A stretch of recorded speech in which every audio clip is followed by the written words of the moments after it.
God damn it! Why is this so hard right now? Ah, there you go. Alright, got my hipster turned mainstream cold. Got my motivation, sort of. High. You know, I probably shouldn't drink this because it has caffeine and I'm not great with caffeine. But right now I need that little extra boost so that I don't pass out on the train in a little bit.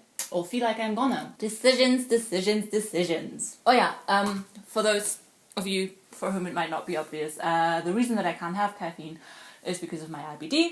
It makes everything worse. Just makes me feel bad as fuck. And super interesting segue, because that's actually what I want to talk to you about today. It's come up recently quite a couple of times where people have confused or conflated IBS and IBD. Two separate friends have referred to my IBD as IBS, not knowing that there's a difference, and I just wanted to clear that up in a video so that you are informed. Cheers.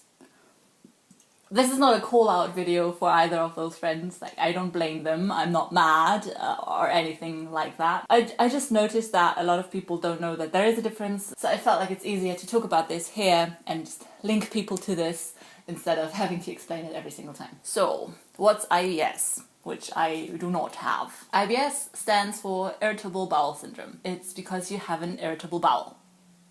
Surprise, surprise. The cause is not super clear, but it's also called having a spastic colon, because you either have an over or under functioning colon. So either your bowel movement, not the actual pooping bit, but the movement in your colon, you know, that rhythmic, you know what I mean, is either working faster than it should or slower than it should. So that's bad, and it causes diarrhea and gas and urgency, and you also poop a lot more than normal, healthy people. Also often exacerbated by the wrong diet or by stress or by hormones, which is why it's often bad during menstruation. So what's IBD then? I've done a whole video on that before where I go into more detail. I'll link that up in the cards and down in the description and wherever. But IBD stands for inflammatory bowel disease. And it's an autoimmune disease where the immune system attacks the bowel to different degrees, but usually it results in ulcers, which cause that discomfort, to put it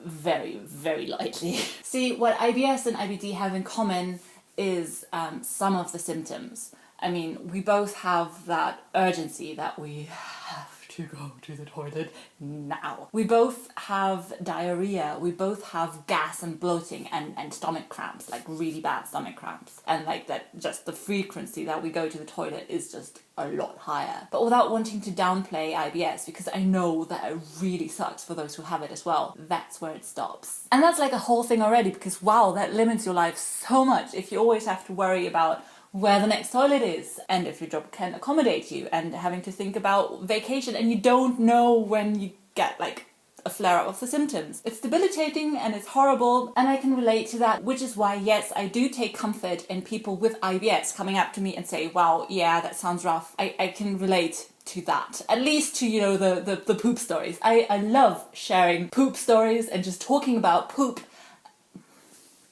I love talking about poop. No, but you know what I mean. It's just, they have a different perspective on things that you struggle with as well. So it's nice to talk to someone who can sort of relate to you. But a lot of people with IBD get downright angry when people think they have IBS and conflate it with that. And I also kind of get that. I don't get angry, but the thing with IBD is that people die if they are undiagnosed or underdiagnosed. I, for one, when I was in the UK and trying to get diagnosed, I was first semi-diagnosed as having IBS without having any tests done. The doctor just talked to me. They didn't take a stool sample, they didn't take an ultrasound. They scheduled me for a colonoscopy a couple of months down the line, but they just were like, well, yeah, you probably have IBS, but we're just going to check to make sure. And IBD is an autoimmune disease. Your immune system attacks your healthy cells. If that goes untreated, that's not gonna go well. And yeah, that about says it all. I will probably have surgery to remove part of or my whole bowel somewhere down the line in my life. Also, people with IBS, they get diarrhea, they get like loose stools, and they get mucus in their stool, but there's usually no blood. At least there shouldn't be.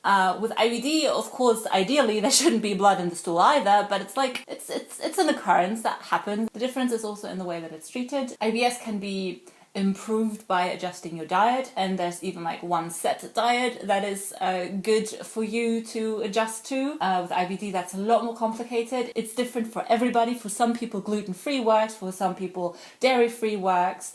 For some people, neither of those options work and improves your symptoms or helps you get into remission. IBS and IBD both improve from adjusting your lifestyle to try to lead a stress-free life, which is it's not possible because stress is just a part of life, especially if you have anxiety. But you know, it's something that you're supposed to try. But yeah, IBS is usually not that heavily medicated. I'm on medication right now. A lot of people are on immunosuppressants or, again, get surgery, which both of those things will probably happen for me down the line. So yeah, I feel like this video was a little bit unstructured, but I hope I could highlight the key differences between those two illnesses. But again, no hard feelings if you do confuse the two, because why would you know the difference if you have neither IBS nor IBD? But now you know! Isn't that great? Knowledge!